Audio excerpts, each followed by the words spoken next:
Почитувани гледачи, добро вечер. Добре дојдовте во новата епизода на Независна зона. За тоа колку се безбедни работниците на работното место, со какви ризици се соочуваат и дали се применува и почитува Законот за безбедност и заштита при работа, вечерва разговараме со Милан Петковски, долгогодишен експерт во областа на безбедност и здравје при работа и национален проектен координатор во Меѓународната организација на трудот. Добро вечер и добро дојдовте. Добро вечер, добро ви најдов. Господине Петковски, генерално, за почеток, каква е состојбата во однос на безбедноста и здравјето при работа, односно колку се заштитени работниците на работното место? Ова е болна тема за Македонија, бидејќи дали ја прашуваме заради тоа што од навика ја прашуваме или ја прашуваме заради тоа што сакаме да дознаеме каква е ситуацијата. Обично, например, кога ме прашуваат, дури и оваа година мотото на Меѓународната организација на трудот е како е на работа, и ако треба искрено да го одговорам ова прашање, не е добро. Не е добро заради тоа што се уште во Македонија имаме луѓе кои гинат на своите работни места. Се уште во Македонија имаме луѓе кои тешко се повредуваат на своите работни места. Се уште имаме луѓе кои потешко заболуваат на своите работни места и кога го имаме тоа во Македонија не можам да дојдам овде и да ви кажам па добро е на работа, се гура, се тера, се прави. Не, едноставно не е доволно. Сето она што го правиме само да импровизираме, сето она што го правиме да ги следиме тие минимални законски побарувања и доколку ги прекршиме, а се сме се настроиле да ги прекршуваме, доаѓаме во ситуација да имаме бројни оправдувања за да не го направиме она највредното, а тоа е да го зачуваме човечкиот живот и дигнитет на индивидуалот, на индивидуалецот, да дојдеме да бидеме човечки битија, да не бидеме потрошен ресурс. Во однос на искуствата од европските земји, каква е состојбата таму? И што можеме да примениме кај нас? Знаете, тоа е некако сувопарна статистика. Ако ви кажам дека ние два пати е поверојатно овдека да загинеме во Македонија, ќе го охрабри или ќе го обесхрабри некого тоа? Ако ви кажам дека ние во Македонија и не пријавуваме професионални заболувања, што ќе направи таа информација? Едноставно доаѓаме во ситуација дека секој пат, не сум, вие напомнавте дека сум долгогодишен, не, долгодецениски сум во оваа струка, косата ми побеле, потрошив некаде приближно 30 години во оваа професија, која е моја по вокација, заштита при работа. Тоа сум дипломирал, тоа сум магистрирал, тоа сум на некој начин цел живот тоа го практикувам. Доаѓам во ситуација дека секој пат кога треба со нешто да се подкосурува, да се прави компромис, македонскиот работник избира да го направи тоа со своето здравје, со својата безбедност заради повисокиот идеал, а тоа е да заработи, да однесе некоја парче леп дома, а под знак прашање дали ќе го однесе. Да се вратам на прашањето, да не биде една реторика вообичаена во Европа, не заради тоа што се толку тие на повисоко ниво од нас, него заради тоа што законот таму функционира. Ако не го прекршите законот, таму очекуваат такви луѓе како кои волунтаристички ќе пристапуваат и ќе ги прекршуваат законите, па затоа ги имаат и направено строги, не само за повеќето, него едниот кој ќе биде казнен да биде пример за сите останати, никогаш да не помислат да го прекршуваат законот, поточно да не се играат со здравјето, со безбедноста, со генерално сигурноста на луѓето кои го нудат својот труд на пазарот на труд, кои создаваат додадена вредност, кои всушност го заработуваат тоа парче леп. Ако немате задоволен работник, не можете да создадете додадена вредност. Имам една стара македонска поговорка, вика болниот човек, вика, има една желба, здравиот има 1000. Овој болниот сака да биде здрав. Така. Споменавте дека веројатноста да се повреди работник во Македонија е два пати поголема од она во европските земји. На што се дължи тоа? Споменавте дека законот во европските земји функционира. Што е проблемот кај нас? Би рекол дека е пред се културата на превентивно однесување на работното место. Сега нема погрешно да разберете. Култура не е апстрактна именка. Култура е начин на живење. А начинот на живење без казна, без ограничувања, без насоки е анархија, е импровизација, е малтене едно мафијашко однесување кое што би требало да значи дека законите важат за сите, ама за мене не. Начинот на однесување, да ви дадам еден пример за полесно да ме разберете, ако бевме неодамна сведоци на тоа дека можеме да имаме рели трки на улиците, заради тоа што немаше полицаец на секој 50 или 100 метри, наеднаш сите се научивме со безбеден град да бидеме прилично пристојни граѓани на оваа, ај во наводници ќе ја ставам метропола. Доаѓаме во ситуација дека правилата кога важат и кога ќе ви удрат по џебот, наеднаш станувате културни. Така е и во Европа. Тие ги чекаат таквите кои што всушност, затоа ви го реков во претходниот сегмент на говорење, ви реков дека тие чекаат такви луѓе кои што се поголеми од законот. За тие да бидат пример за сите останати кои што всушност ќе се дрзнат да поминат, да не заобиколат и да поминат на семафорот преку кратенка, да поминат пред нас, да го прекршат правилото и да не важи за нив. Тие сакаат такви, ги казнуваат таквите и тие самите по себе се предмет на секојдневното објавување во весниците, каде што велат дека, и самите сте сведоци, 1.000.000 евра наплатиле за обештетување на повреден работник. Тие 1.000.000 евра се примерот, не заради тоа што ги платил тој еден работодавач кој најверојатно ќе банкротира. Но тие се многу повеќе пример за сите оние илјадници работодавачи кои нема да се осудат. Не треба да подстапат. Се разбира. Али има уште еден елемент на таа култура, тоа е како со културното вечерање, ручавање и така натаму. Ако вие седнете на маса, а некој не ви даде тањер, не ви даде нож, вилушка и не ви ги изрецитира правилата како треба да се однесувате, него едноставно вие ќе сметате дека треба со ножот да се заколете со соговорникот, нели? Одам во крајности, го вулгаризирам примерот. Секогаш е повторено научена лекција која мора да се споделува од една генерација на друга. Зошто служи ножот, зашто служи вилушката, зошто служи, да кажеме, правилото да не смееш да го поминуваш, да кажеме, обележеното место, зошто не смееш да импровизираш, зошто не смееш работникот да го пратиш без лична заштитна опрема да работи во екстремни работни услови или во ризични работни услови. Сето тоа се правила кои што всушност ги учи паметниот. Глупавиот е осуден да ги повтори. Така, ја споминавте опремата, во какви услови работат работниците генерално? Дали има се уште компании кои што не ги обезбедуваат и оние основни услови за нормално и безбедно функционирање и работење? Ајде да го вратиме прашањето, зашто би ги споменувал дека гинат македонски работници? Зашто би споменувал дека се повредуваат? Зашто би зборил дека професионално заболуваат? Побогу, се уште не актуелна темата каде што луѓе не размислуваат, ставаат пумпи, црпат вода, ставаат во цевковот и затрујуваат 1000, 2000 луѓе, 3000, цел еден град. Тоа ви говори дека некој има, не едноставно има и екстреми, има во едната и во другата насока. Има и позитивни примери, навистина позитивни примери кои доаѓаат и навистина се грижат и тоа се најчесто оние странски инвестиции. Тоа се најчесто оние, да кажеме, компании кои сваќаат дека за да го научиш некој човек да биде продуктивен, за да не мораш цело време да му дишеш во врат, да пазиш како работи, да го направиш професионалец, треба децении. Али многу е лесно да го изгубиш во еден момент. Затоа тие ги чуваат, тие луѓе затоа формираат, да кажеме, професионална надградба, кариерна патека, сите оние елементи кои што всушност се начин како некого да го задржиш на работното место за да се чувствува инклузивност, за да се чувствува дека припаѓа некаде. Ако сакате да направите луѓето да не внимаваат, да се чувствува дека се вишок, слободно. Првата работа е немојте да се грижите за нив. Па и во едно семејство кога не се грижат луѓето едни за други, што се случува? Се распаѓа семејството. Луѓето си одат. Така и ово е малце поголемо семејство. Ама едноставно ако не го почитуваме правилото да се грижиме едни за други, и тоа за блиските, јас не велам да се грижите за некој далеко. Тој што ви прави дополнителна вредност, тој што ви создава дополнителната вредност, ако не се грижите за него, ќе си оди. Така, ги споминавте позитивните примери, но во какви услови работат оние работници кои што се соочуваат со несоодветни услови на работа? Екстремни, животно загрозувачки.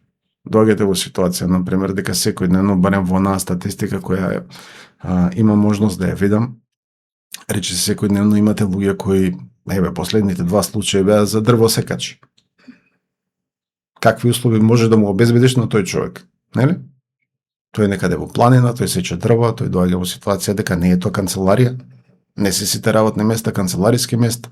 Што правиме со оние кои работат, да кажеме, на 50 степени надвор, кај што пече македонско сонце и асфалтираат улица?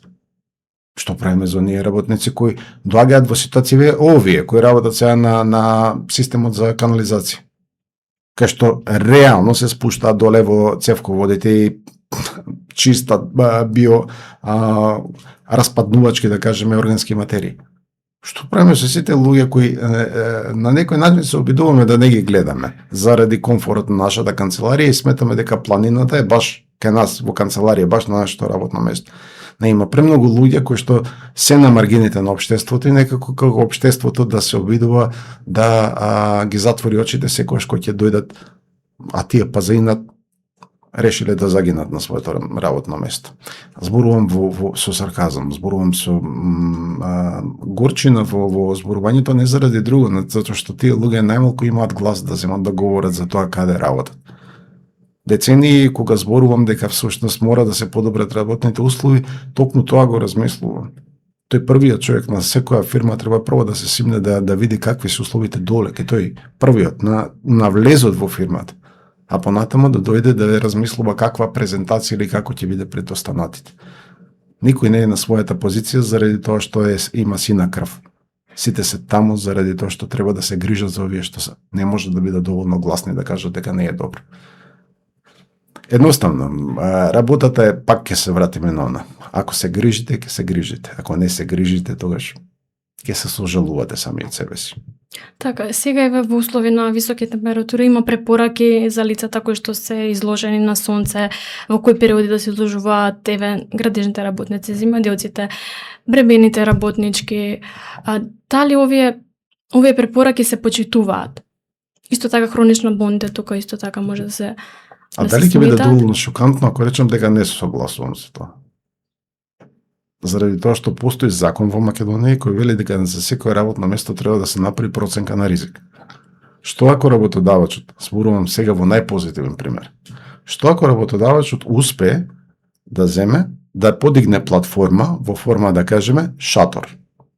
Одам во екстрем. Во форма на шатор, каде што под тој шатор малтене дури да стави некои уреди за климатизација кај што ќе го циркулира воздухот и ќе направи дека може да се работи преку цел ден. Значи не е работата, како да ви кажам, не е работата со ударнички, оние социјалистички мерки. Да се ограничи нешто. Не, него работата е ставете го умот да царува.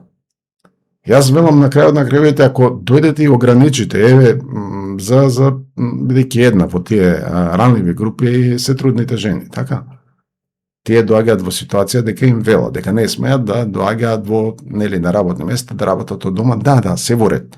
Ама што ако таа господја, идна мајка, доаѓа во ситуација дека не излага, тргнува од дома, од гаражата, оди на работното место, влегува во гаража, се спушта, со ливце качува горе во канцеларија. Каде е екстремот тука? Значи, не е работава тоа е уште една тенденција овде. Тоа е она со еден удар на меч да ги решаваме работите. Не се решаваа така. Тоа време на ударничко решавање на работите, мислам дека одамна е заминат. Сега е индивидуален пристап, индивидуална одговорност. Одговорност така е работодавачот да го процени ризикот на работното место, да дојде да види кој станува во таа ранлива група и за тие луѓе да има конкретни мерки кои треба да ги превземе. Ризиците самите по себе кога се оценува колкав е импактот од одредена штетност кои сите се присутни. Значи секаде, на секое работно место има штетности. Не постои работно место без штетности. Колкава е можноста на таа штетност да го повреди, да го наруши здравјето на индивидуата во моментот, но и долгорочно. И според тоа да се труди да го намали ризикот што е можно повеќе.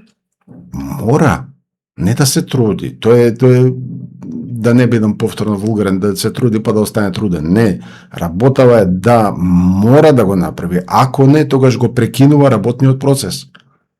Значи, тој мора да го доведе, да кажеме, ризикот на прифатливо ниво. Ќе остане еден ризик кој е ајде да кажеме, ризикот на професијата. Тој останува. Ама кога доаѓате во ситуација, морате да го намалите. Заради тоа што му го загрозувате животот и здравјето на конкретниот работник. Така. Каква е состојбата со работниците кои што се изложени на химиски материи, бучава, вибрации, зрачење или други специфични ризици, колку тие се заштитени? И колку повторно компаниите вложуваат за да ги заштитат? Знаете зашто овие прашања се специфични, за кажеме, за одредени индустрии и самите по себе ги врзувам со еден друг индикатор. Значи, сите тие самите, чисто само заради една студија која изготвував со професор Стикова од Медицинскиот факултет. Правевме, да кажеме, анализа на 1/3 од сите текстилни работнички. Во соработка со гласен текстилец, дојдовме во ситуација да направиме анализа каде што секоја работничка имаше малтене по 3 диагнози. Значи, здравствени импакти од заради биолошката старост, заради работниот процес. И доаѓаме во ситуација дека сите тие, по дефиниција, кога не се превзимаат, да кажеме, одредени превентивни мерки, што прават, произведуваат болни луѓе. Сега, за да го затворам кругот, тие болни луѓе не исчезнуваат.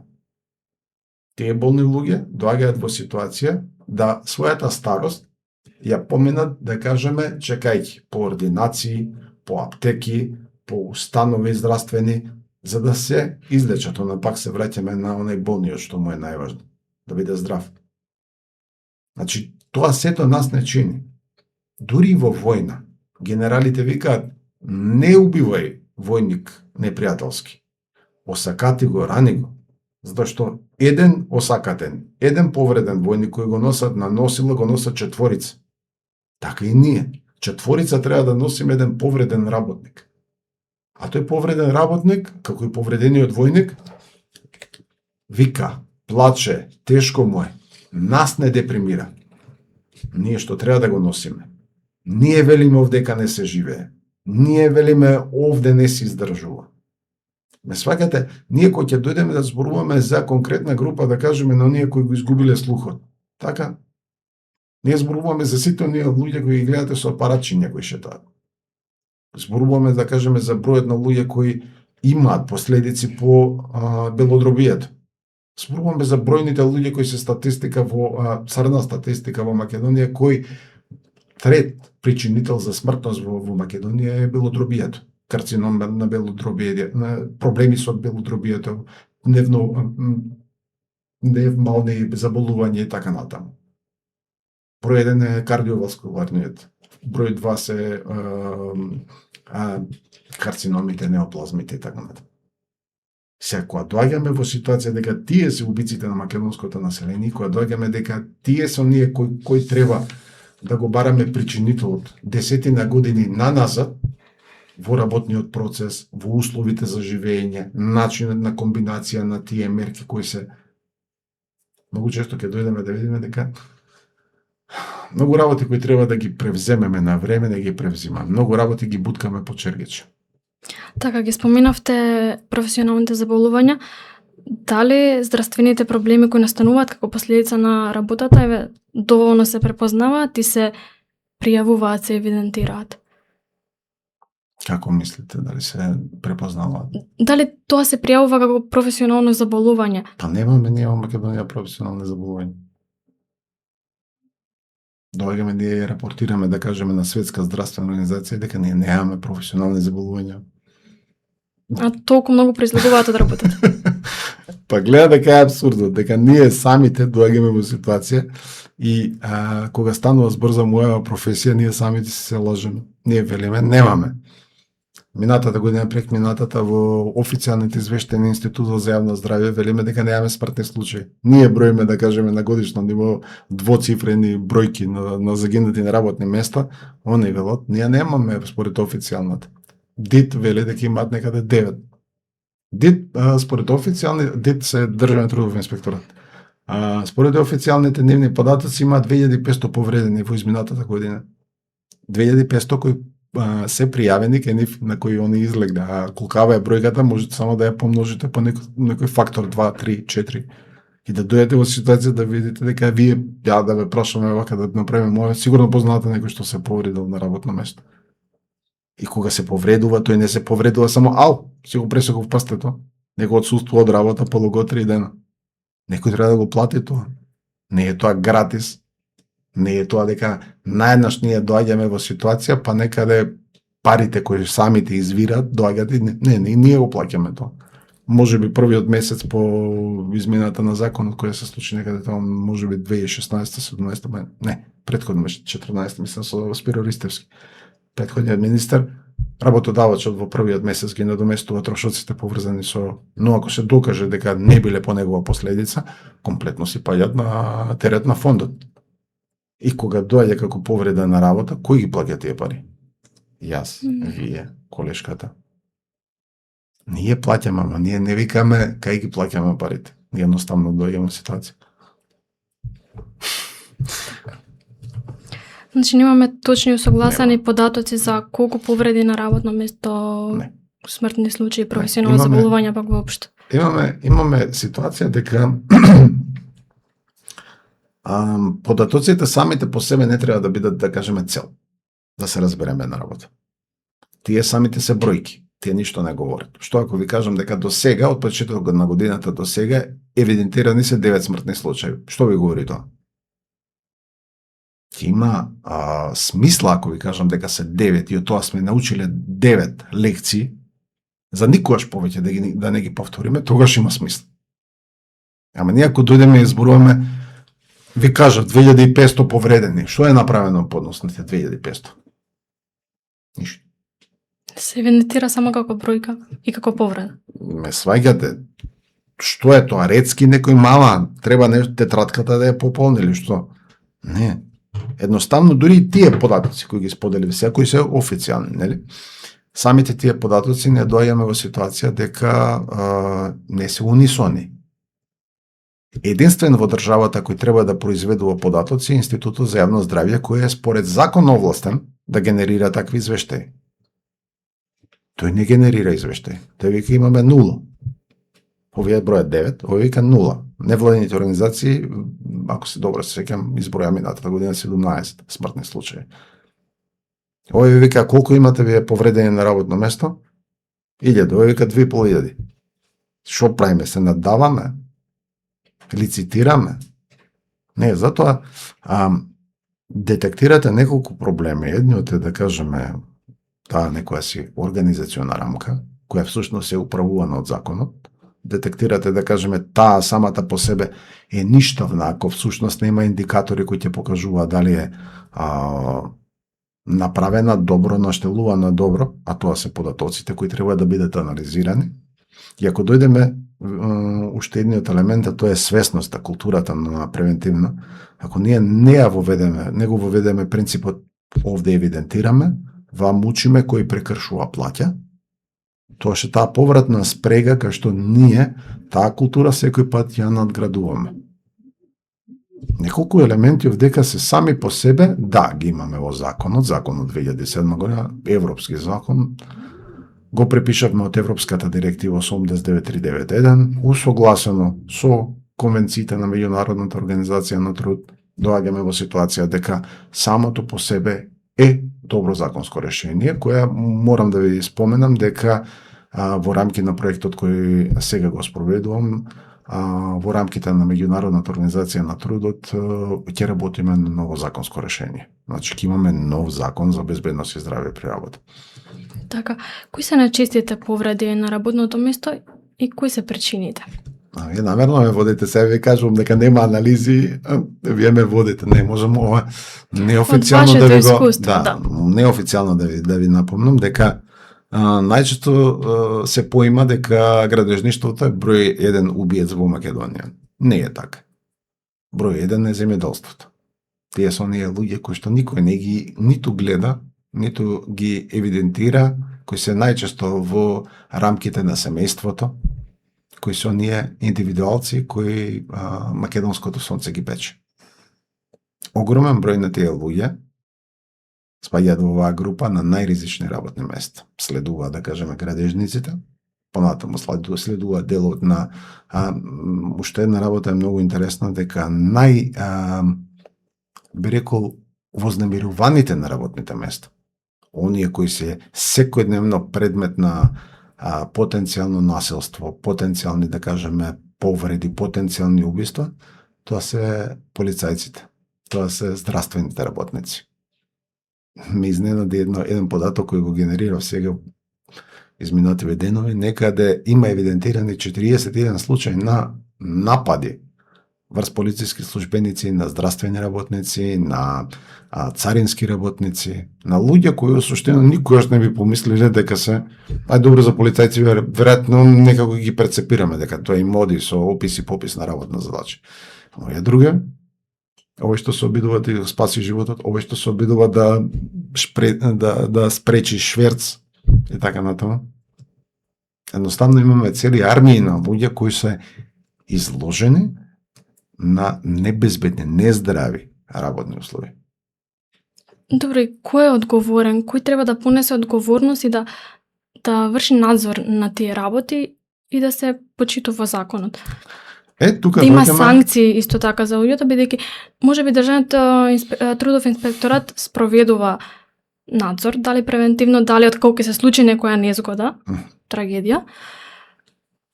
Имаме санкции, но дали не се доволно ефикасни? Ајде да го расчлениме и тој дел. Ако ме прашавте пред едно, кога завршив со студиеве и кај треба одговорноста, ќе скокне вода и ќе рече инспекција треба да го прави тоа. Не оди тоа така. Значи, според законот за инспекција, тие треба да инспектираат. Значи, тоа што е пропишано во законот, тие треба да го спроведат.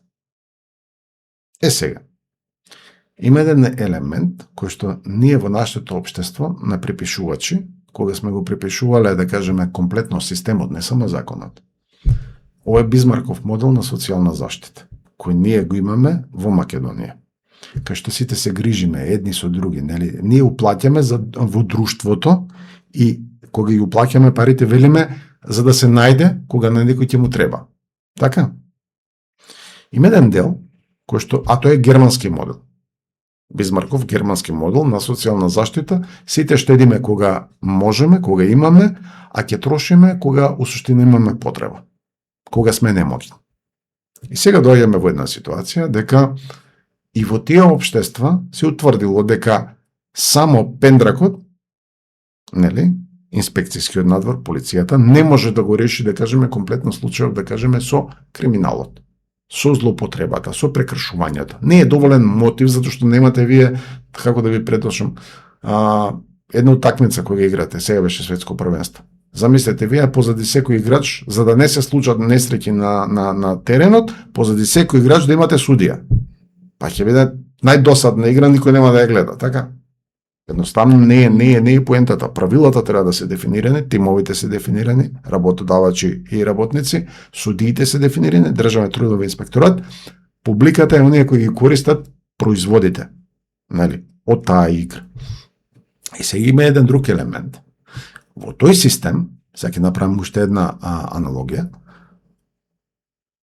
имате возило. Така, имате собствено возило. Да. Не.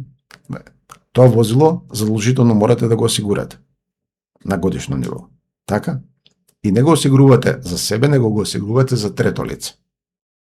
Значи, ако се случи несреќа, да можете да му ја надокнадите штетата на лицето на кој сте му направиле штета. Така и во случајов. Ние, всушност, во Македонија, во своите плати, погледнете си го платното ливче, ќе видите дека одвојуваме 0,5% за несреќи на работно место. Тоа е уште една неправилност, но ги одвојуваме тие 0,5%. Тоа би значило дека кој ќе се случи несреќа треба да биде надоместено. Во западниот свет, кога ќе се случи несреќа, тој фонд доаѓа и му надоместува штета според проценка на повредениот. Но во истиот момент, пратете ми ја паралелата со возилото за појасно да биде и на вас, а и оние што ќе не гледаат. Тој доаѓа во истиот момент и му вика, значи осигурителниот агент му вика, се случила несреќа, ни пријавија, ние испративме, бидејќи осигурен дека е нас твојот работник, ајде да видиме дали си ги превземал сите мерки. Возилото велат, дај да видиме, дај да го сликаме, дај да го опишеме како се случила несреќата, да видиме дали ти си бил крив или бил овој другиот. Да видиме кој е осигурувањето кој искористиме. Ако си бил пијан, ништо не се важи. Ако си бил под дрога, ништо не се важи. Овде, да видиме дали, ако си ги имаш документите, да видиме како си ги направил. Дали си ги испочитувал минимално пропишаните стандарди за професијата. А ако не, ќе би такви ко тебе бараме, ќе не ги вратиш тие пари што сме ги исплатиле на осигуреникот и сега од тие 0,5% што ги плаќаш месечно, сега ти ќе плаќаш 1,5%. Тој повторно нема да биде, затоа секогаш обидувајте се да ги затворите круговите со повратна спрега, повратен луп, повратна јамка. Затоа што ако дојдете и го затворите и секогаш го плеснете некој по парите, 3 пати има да размисли дали тоа ќе го направи, не. Ако беше така, да всушност лесно поминуваме, да кажеме, со штетите во сообраќајот, сите ќе возевме карамбол коли. Немаше да внимаваме дали ми покрива или не ми покрива, нели? Кога имаме директно штета. Ама вака кога го префрламе во фондот, така, некој друг да ни го покрие, па, што му мислам ја? Ние уплаќаме цел живот, нели? Затоа немаме квалитет на услуги. Заради тоа што, кога доаѓаме во ситуација дека треба да се креира системот, обично најгласни се оние кои најмалку знаат. И кога ќе кажеш нешто како треба да биде, кога ќе го посочиш системот како треба да функционира, ќе дојдеме во ситуација дека обично кога не те разбираат што зборуваш, а обично се тие, нели, што се на вистинските места, ќе те помножат со 0. Така. Не треба да биде така, ама се обидуваме. Еве, после се надевам дека на крајот од разговоров ќе ми оставите време да ви кажам што ќе се обидиме да направиме во следниот период за се тоа да го мениме. Така. Еве, учиме ли од трагедиите и сериозните повреди? Дали компаниите вложуваат во тоа да превенираат, да ги усовршат условите за работа, за да не дојде до повреди на работно место, смртни случаи и слично? Видете, јас знам дека во Македонија има компании кои навистина вложуваат во безбедноста и здравјето при работа. Навистина. Значи, се обидуваат и мои колеги да делото ние меѓународни искуства да ги донесат веднаш, тука, сега, за вработените. И ако треба начин да вие, чисто онака, не мора да ја познавате професијата, ама дојдете во ситуација ако ја прашам каде би се вработиле, тоа е добар индикатор да вие веќе знаете, се шири тоа, нели? Македонија не е кој знае колкаво место, па да не знаеме кај живееме и кај работиме. Има одредени компании кои што сакате да се вработите, има некои компании кои што нема кај да се вработам, па нели тука ќе работам. Обично е таа лакмусова хартија која ќе ви каже, да кажеме, кај се превземаат, кај се пристојни работните услови и кај се работните услови кои некако отстапуваат. Прашањето е дали учиме. Системски не. Значи, државата не учи. Државата има недостаток од субјект, институција која би требала да ги прави овие работи, која на годишно ниво треба да ни мафта знаменце, како тореадор пред бик, и да им кажува дека овие работи не смеат повеќе да се повторат и врз основа на овие работи ќе менуваме стратегијата и акциониот план за безбедност и здравје правата и врз основа на овие анализи ќе ги мениме стандардите за, да речеме, слабо било осветлувањето, од сега нема да биде 400 лукси, не е сега 400, сега е 600, ќе биде, да кажеме, 800. Значи, стандардот ќе го менуваме. Ќе ни требаат институции кои суштина ќе го подигаат нивото на професионалност, на нудење на професионални услуги. Не услуги само заради тоа што јас ќе испечатам купче хартија и ќе ви го предадам, него 3 листа, ама 3 да алтан да вредат. На работодавачот да му вредат. Не да чувствува дека е на некој начин рекетиран, дека нешто треба да прави која нема никаква смисла и нема никаква функција за него, него едноставно нешто што ќе му го скрати патот, што ќе дојде во ситуација да му ги поедностави и ќе му ја зголеми маргината на заработувачка. Така. Споменавте вознемирување на работно место, па си повеќе се зборува за стрес, мобинг, бърнаут на работно место и реално тоа и се случува. И се соочуваат работниците со тоа. Па дали компаниите почнуваат и тоа да го препознаваат како дел од безбедноста и здравје при работа? Како што ви споменав, оваа година кампањата на Меѓународната трудова организација беше прашањето и директно се фокусираше на психофизичките, психосоцијалните ризици на работното место и прашањето беше како е на работа. Ама не вистина како е на работа. Не заради друго, него заради тоа што голем дел од лошите услови за работа потекнуваат не заради еден инцидент, него заради низа на мали инциденти.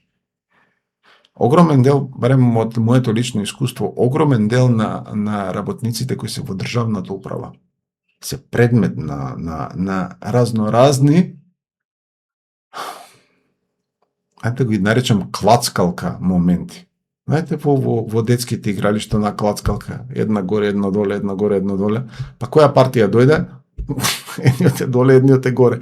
И си има таков тип на подметнување што навистина се граничи, да кажеме, со сите правила на професионално работење. Ако некој ме прашува од каде го согледувам, па видете нивото на услуги кои ние па ги добиваме како граѓани кои 100% плаќаме за сите тие услуги. Стално се зафркавам, стално се шалам со колку пати треба да донесам извод за родење, колку пати сум се родил.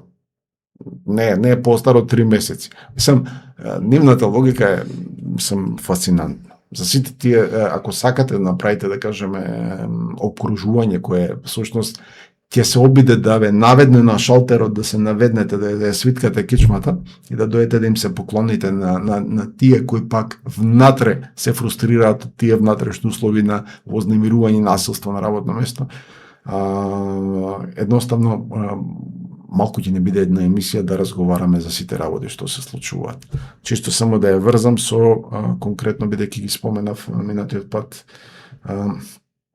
здравствените работници во претходниот дел на разговорот. Правев една анкета, правев една анализа со здравствени работници, со синдикатот на здравствените работници и фасцинантно е дека 40% од нив искусуваат во текот на работното време вознемирување и насилство на работно место. И сега не толку пријавуваат насилство од страна на пациентите, иако јас ви споменав дека 41 случаи во Македонија од почетокот на годината до сега, него најповеќе од своите соработници, значи колегите, директните предпоставени и едно од прашањата дури имаше пријавено еден случај на сексуално вознемирување. Најголемиот од број на работниците велат, ќе цитирам, една мисла ми остана забележана во глава, а тоа е века да престанат века постарите колеги да не третираат како потрчко за бурек. Значи, делот на оно што се случува на работните места едноставно треба да престане да се гледа низ призмата на 50-тите, 60-тите, 70-тите, 80-тите години од минатиот век. Многу од работите се еволуирани, многу од технологијата која не е достапна, речиси и не го дозволува тоа. Но ние се уште возиме под тие некои стари правила кои што и за мене е мистерија зашто не ги менуваме. Во законите дали се препознаваат овие психосоцијални ризици? Тие беа уште дури на времето, тоа е во делот на Законот за безбедност и здравје правата, дури имаме и посебен закон за спречување на вознемирување и насилство на вознемирување на работно место. Најчесто во минатото беше делот на Законот против мобинг. Ама тој самиот по себе, заради тоа што имаше дури апсурдни делови кај што вели треба некој континуирано да те вознемирува 6 месеци. 6 месеци, да. Да, и да дојдеш ти да покрене случај. Што ако биде... При тоа да имаш и докази. Да, ма што ако биде 5 месеци? Па пауза, па што ти решава тој проблем? Мислам, не престануваш ти да живееш ти во периодот кај што прави тој пауза. Едноставно си продолжуваш, да кажеме, со товарот на нерешавањето на проблемот. доаѓате во ситуација дека бројни, мислам дека од толку време, толку децении што ги имаме тие законски решенија, дури имаше еден или два случаи кои што се имаат судска разрешница. Па не може нешто да постои со децении, сите да зборуваме дека постои, а на крајот да разрешницата е ќути, трпиш. Затоа и не се пријавува. Па, Во голем дел од случаите.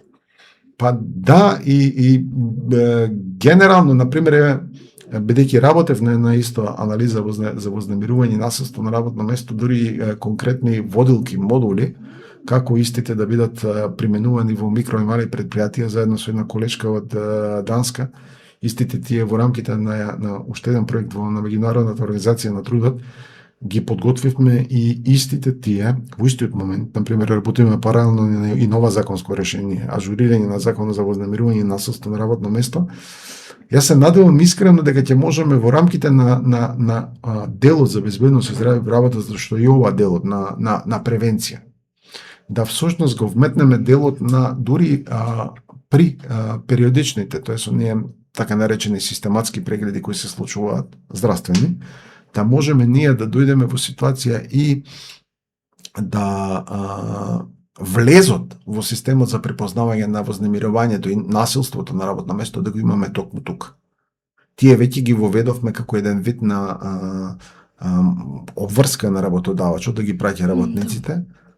На почетокот во 2007 имавме сегмент кај што имаше дел на психолошките, да кажеме, теми кои требаше да бидат третирани, но заради самите притисоци од работодавачите па се изфрлија, па сега се надевам дека ќе се вратат и еден од сегментите кои се надевам дека ќе биде препознаен, а тоа е да делот со вознемирувањето или барем оној психосоцијалниот аспект, да кажеме, на работното окружување не да биде оставен како нешто што треба во иднина да го решаваме, не нешто што треба да биде, да кажеме, сега некога да го однесеме на гилјотиња и глава да му симнеме, него едноставно во коренот да биде сосекуван, уште кога се случуваат, да кажеме, одредени тензии, одредени неразрешени конфликтни ситуации, да бидат доведени во ситуација, да бидат вклучени вистинските луѓе, професионалците, за да можат на некој начин како медиатори со конкретни предлози, не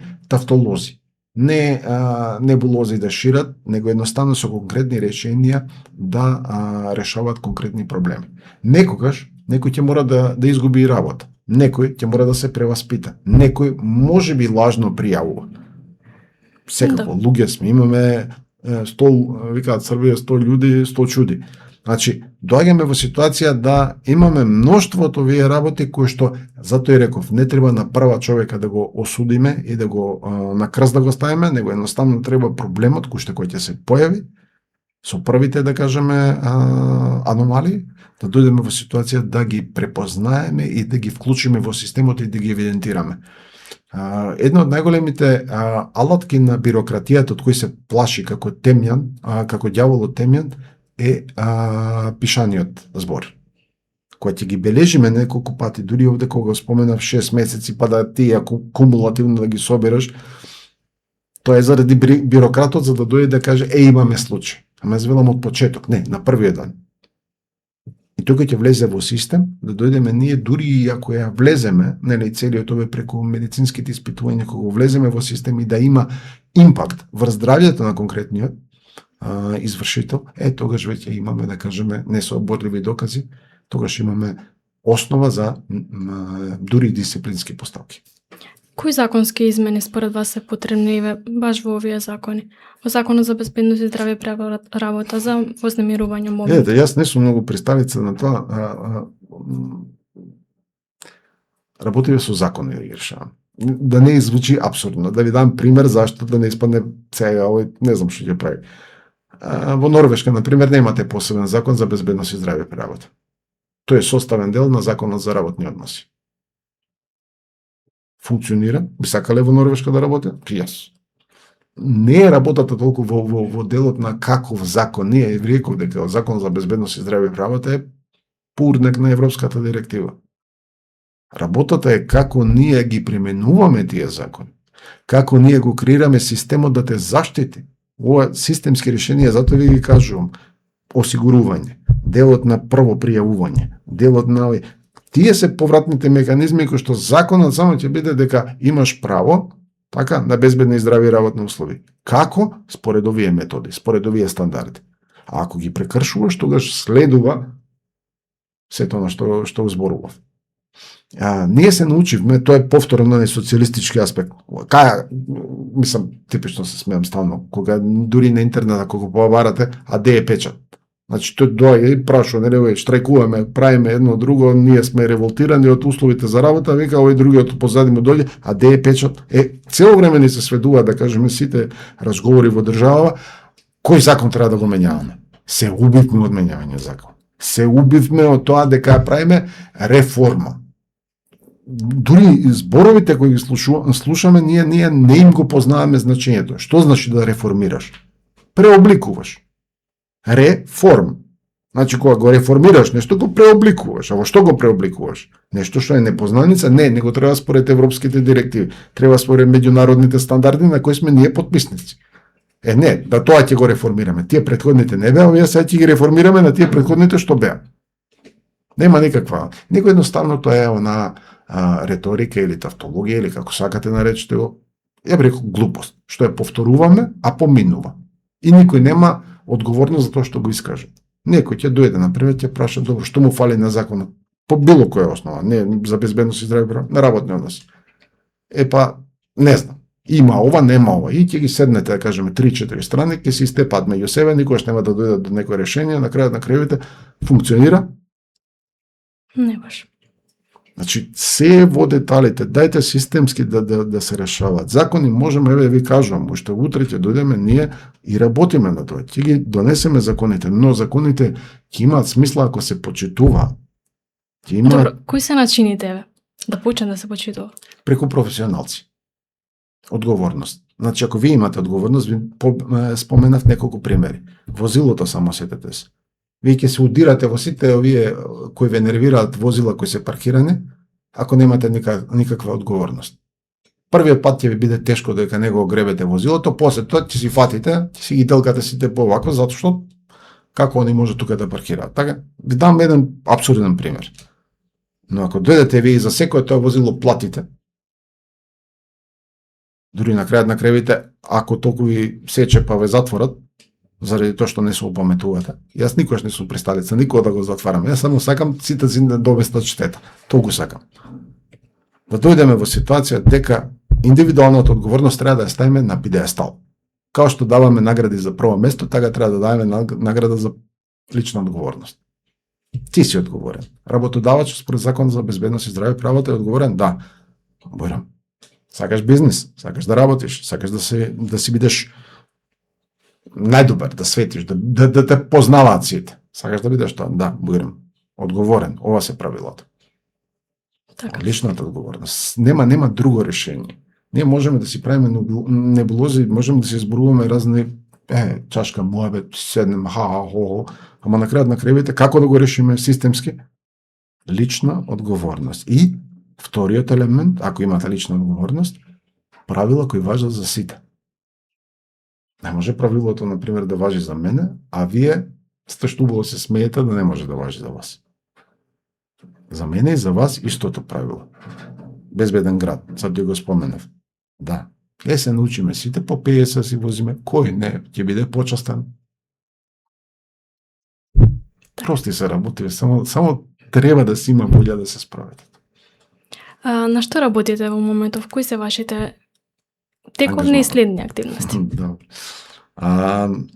Јас од 24 година се приклучив на Меѓународната организација на трудот, иако претходно работев со нив исто како надворешен консултант.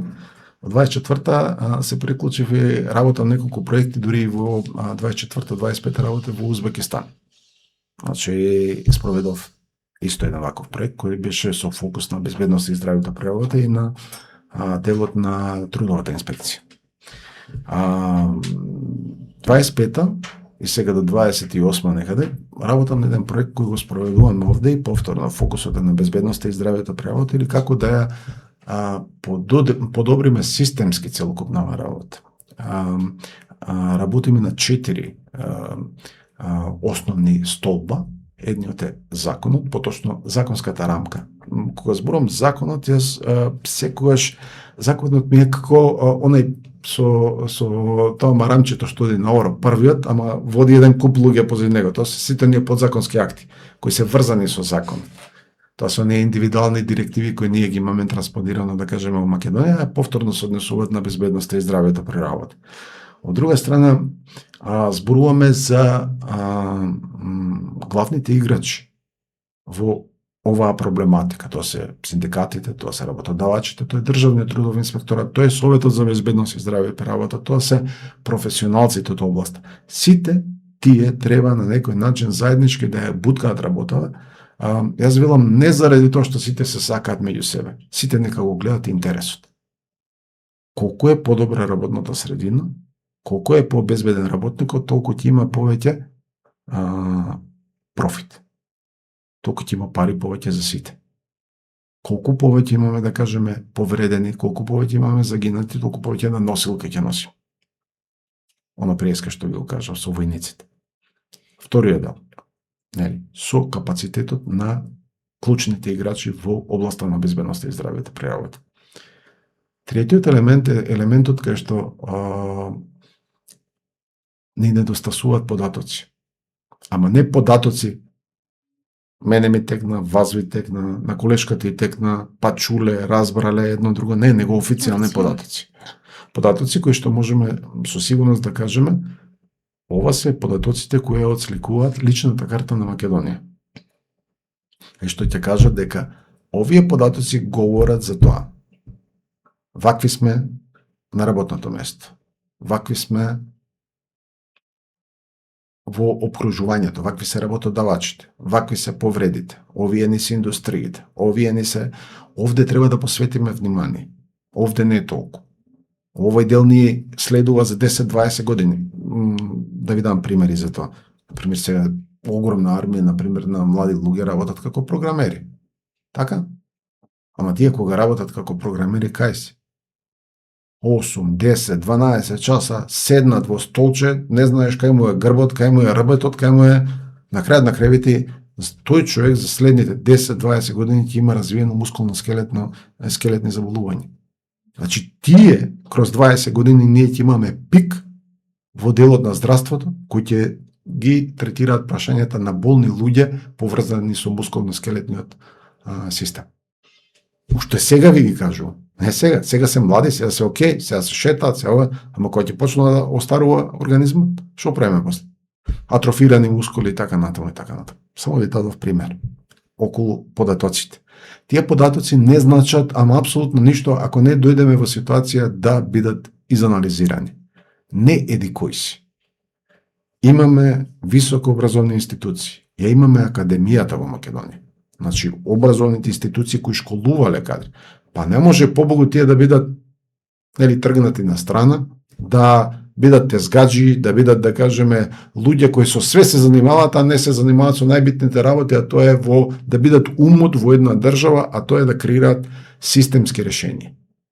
Не Милан. Милан не е дел од тоа. Милан е прашинарот. Тој што треба да ги спроведува работите. Професорот на факултет треба да дефинира стандард, тој стандард треба да се почитува и професорот треба да добие заради тој стандард од секоја примена на тој стандард авторско право. 1 денар да отиде кај него. Не да отиде да се брука, да работи, да се нуди на лево или десно, него едноставно неговиот златен ум, нејзиниот златен ум да биде вреднуван онака како што треба. Значи, тоа е трети дел во делот на, како се вика, на податоците кои треба да ги генерираме. Четвртиот дел е делот следните генерации. Све што си правиме за денес, ама ние сме отидени. Ако не ја подготвиме Македонија да биде пристојно работно место за следните генерации, не сме ја направиле никако работа. Затоа треба да ги едуцираме помладите, и составниот дел и на проектов е и оваа област, каде што од малечко детенцето треба да го учиме да внимава. Ние го учиме како родители. Барам јас, моите 3 ќерки, секој сум им велел, внимај, не пипај кај струјата, не пипај ваму, пази тоа, да не ти падне тоа острото, не таму, стакло, пази на оградата и така. Цел живот, секој од нас како родител, прво е заштитар. Го заштитува детето, да не се повреди. Ама некаде попат не се губи таа култура, каде што ние престануваме да го цениме тоа, него едноставно доаѓаме и правиме глупави компромиси со ризиците кои едноставно можеби носат моментално воодушевување, можеби носат моментален адреналин, ама на долгорочно секако ги бројат и вие статистики кои ви ги споменав претходно. Значи, целта ми е преку активностите кои заедно со колегите од Меѓународната организација на трудот ги вметнавме дури во овој проект да пристапиме и кон конкретно следните генерации, каде што создавањето на таа превентивна култура на работното место нема да биде, да кажем, апстрактно поимање, нема да биде, ајде остај тоа, знаеш, овие глупите наочари, овие ракавиците, ќе го зафркаваме овој што носи. Не, него едноставно превентивата треба да почне од менаџерот, кој што треба да свати дека првата работа која треба да ја направи е да го замени штетното со помалку штетно. Ако не може, тоа да го локализира проблемот преку херметизирање, преку затварање. Ако тоа не автоматизација, преку машинство. Ако не може тоа, тогаш да дојде со инженерски мерки. Ова организацијски мерки. Предпоследна мерка е да му обезбеди лична заштитна опрема. И последната мерка е, кога ништо не функционира, запри. Так. Не знам дали да запираме сега со подкастот. За крај уште едно прашање, што би им порачале на работодавачите и на институциите? За работодавачите ќе целам кон најчовечката оваква. Сакајте се највише себе. Колку и да чудно звучи ова се. Сакате се себе си. Ако се сваќате дека се сакате и ако се ги цените тие кои у суштина ви прават дополнителна вредност, заради тоа што вам ви ја прават, не на некој друг, него вам ви ја прават.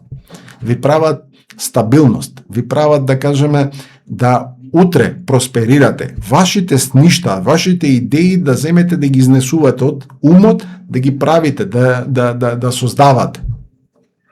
Не можете сами да го направите тоа ако ја немате помошта од овие кои што најчесто во минатото беа предмет на исмевање, да биде ако не ти одговара, оди си.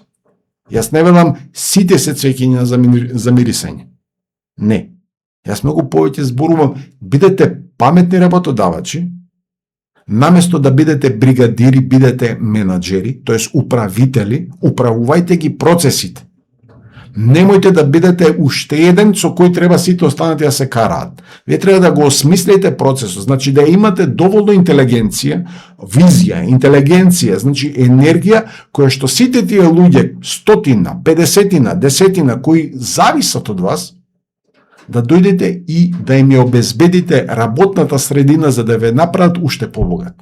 Затоа реков, сакајте се себе си. Да не е погрешно, не ме разберете. Често пати се менува тоа дека па тие толку се сакаат и затоа нели ги прават. Не, ја велам, тргнете, прво памет оставите, ама сакајте се себе си за да успеете уште повеќе. Втората работа е човечноста, самата човечност. Кога имаме емпатија, тоа самото по себе е благослов.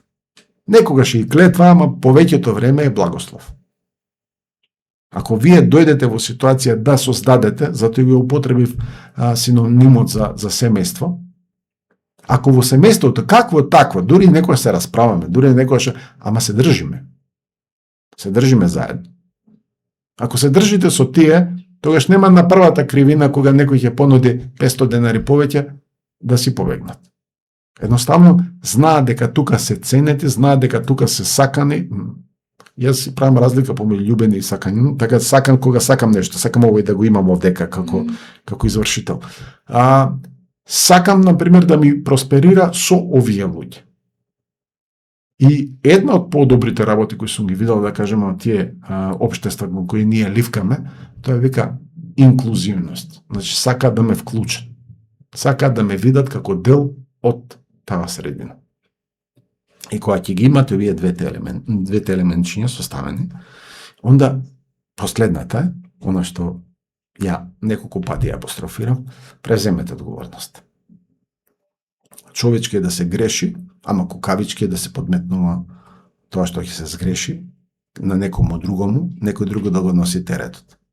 Превземете одговорноста, научете од тоа, на крајот на кревите никој не е безгрешен. Научете од тоа, ама навремено. Кога ги буткате работите под чергиче, нема на кој друг да му експлодираат. Вие си ги ставате под вашето чергиче. Може би денеска нема, ама сигурно за утре печено е да експлодира во ваше лице. Сега, бидејќи зборувавме за работодавачите, морам да се свртам и кај работниците, нели? Работниците мора да сватат една друга работа. А тоа е дека овие правила не може да одат еднонасочно. Значи, ако вие доаѓате и сте во ситуација да секој пат сте автоцензурирани, самите себе се прекорувате за да не говорите. Тоа е повторно уште една средина која не е здрава. Јас, на пример, еве, дури кога доаѓа вамо, првата работа што беше што спомнава, види ги кабливе, нели, како се поставени и така натаму. Ако вие добронамерно го сватите тоа и, нели, превземете нешто за да бидат, нели, ризиците поврзани со таа штетност намалени, вие сте го елиминирале проблемот за сите следни гости кои ќе додат. Работникот ако дојде во ситуација му предочи на работодавачот, види тие и тие, кажеме, работи се небезбедни. Тоаш ги елиминира сите потенцијални идни, да кажеме, ситуации кај што може да се повреди некој на работното место, дури и ове ако си замине. Значи, повторно е делот. Хрватите имаат една поговорка, вика, рука руку мие, образ обе двие. Тие раците кои се мијат, па образите, нели, образот го мијат двете раци. Ако го направиме образот пред останатите, ќе биде, да кажеме, чист, ако ние се слушаме едни со други, се помагаме едни со други. Најчесто, например, работодавачите кои зборуваат, велат, јас колку и да ги платам, овие не сакаат да работат, прават паузи, не знам ова и... Тоа е веќе во доменот на оно што е танте за кукуреку. Сега кај се точките и запирките. Ако убаво го размислите процесот, ако убаво го поставите, доаѓате во ситуација дека работникот сам треба да свати дека тука заработува. Ако сум ценет, ако тука заработувам и ако тука се вложувам, сите напредуваме. Законот за безбедност и здраве во работа вика сите се обврски кај работодавачот. Вика работникот има да земе, да ги почитува правилата, тие што ги споделува работодавачот. Кај се штетностите, кој како треба да постапува, да одбие да работи, ако у суштина му е загрозено неговото лично здравје, неговиот живот, но и на колегите. Тоа значи треба да комуницира и ако у суштина не е направен здравствен преглед за конкретното работно место. Зошто е тоа потребно? Заради тоа што ако некој ве качи на висина и вие имате вртоглавица па слетате, како да ве вратиме после ако суштина, нели, се случи тој немилност. Значи, повторно, одговорноста мора да биде и од другата страна, значи мора и вие да сватите како работници дека имате во тоа танго, го имате и вашиот дел на чекори кои треба да ги изиграте, секако водството е кај работодавачот, но не може без вас да биде. Инаку да можело, сам ќе си ги направил работите. Сега кај државните органи, сега да имаме едни по други па трети, да не оставам никој. Нели бевме работодавачи, работници, сега институции. Немојте да ги гледате институциите во светло на оно што биде предходно. Значи, ниједна институција нема ингеренции да биде во исто време и полицаец со пендрак, и судија, и да биде оној кој ќе му нуди најсоодветни решенија на работодавецот и кој ќе дојде да го заштитува работникот, едноставно не е возможно. Инспекторот има за задача да инспектира.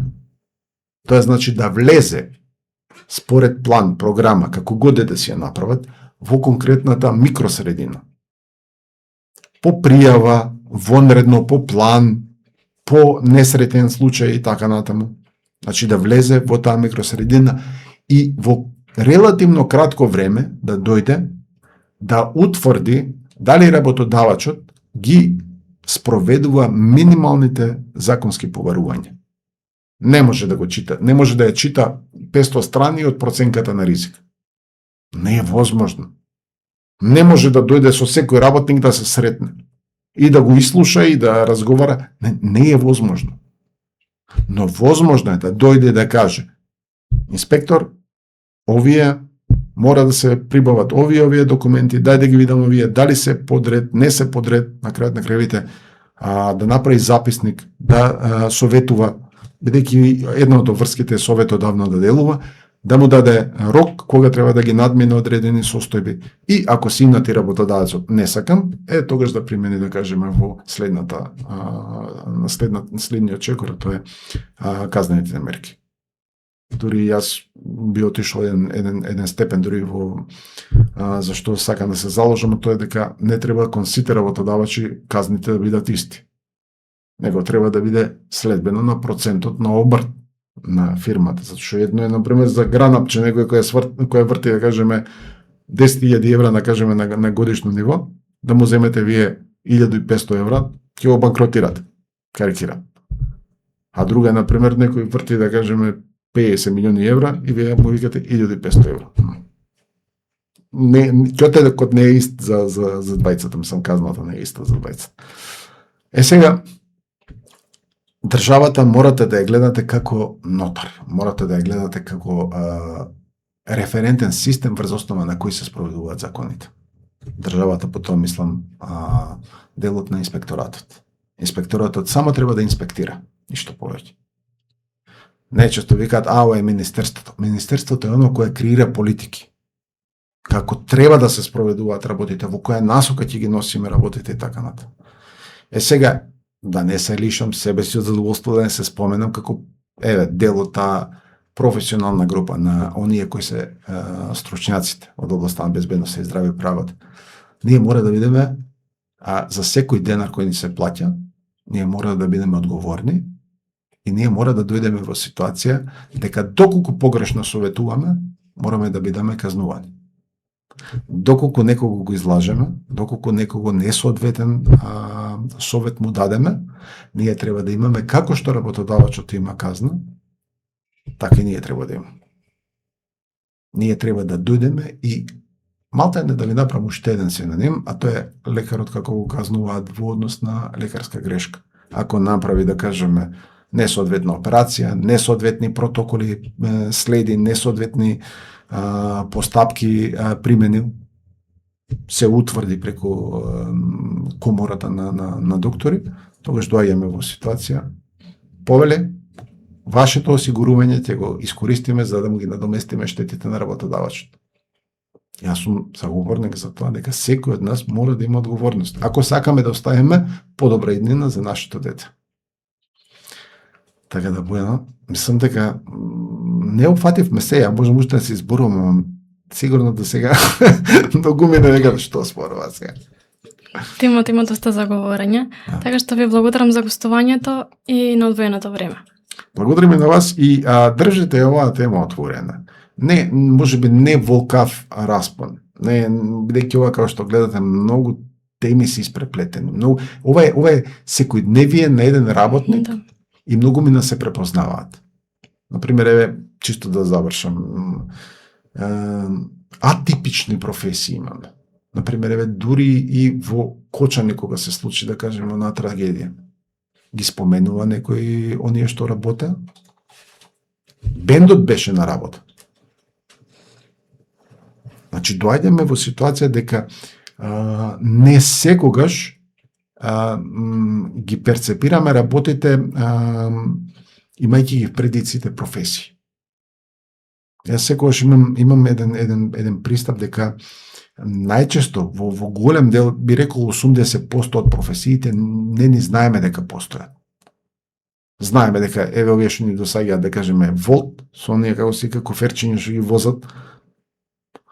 Знаеме во канцеларија, државна администрација, тие сите под едно ги ставаме, вклучувајќи и судии, вклучувајќи и сето на јавна администрација, канцелариска работа. знаеме нешто, чат, пат, лекари, доктори, едно, друго, тоа е она здравството и тоа не дај Боже, вика 3 пати и солфорела преку раме да не ни затребат. И доаѓаме во ситуација, например, горе-доле ни се онака на радар, овие како се викаат полицајци кои треба или војска кои треба да не чуваат. Ако чуеме некој се утепал, да кажеме градежништво, тој некако не е као по дефолт, рудар, нели, едно друго, ама професии, да кажеме заварувач, да кажеме онај што е во системот за пречистување, онај што е монтажер на клими, онај што е, да кажеме, делот на, не знам, земјоделец што прска, да кажеме, фунгициди, хербициди и останатите оние хемиски агенси. Огромна армија на луѓе има кои у суштина се непрепознатливи. Зашто? Заради тоа што некаде попат се губиме ние како луѓе, човечноста ја губиме и некако се тоа ние маргинализирани професии, а тие овозможуваат на армија на луѓе да имаат семејство, да живеат, да раснат деца. Точно така. Ви благодарам уште еднаш. И јас на вас. Вам, почитувани гледачи, ви благодарам што бевте со нас. Се гледаме во наредна епизода.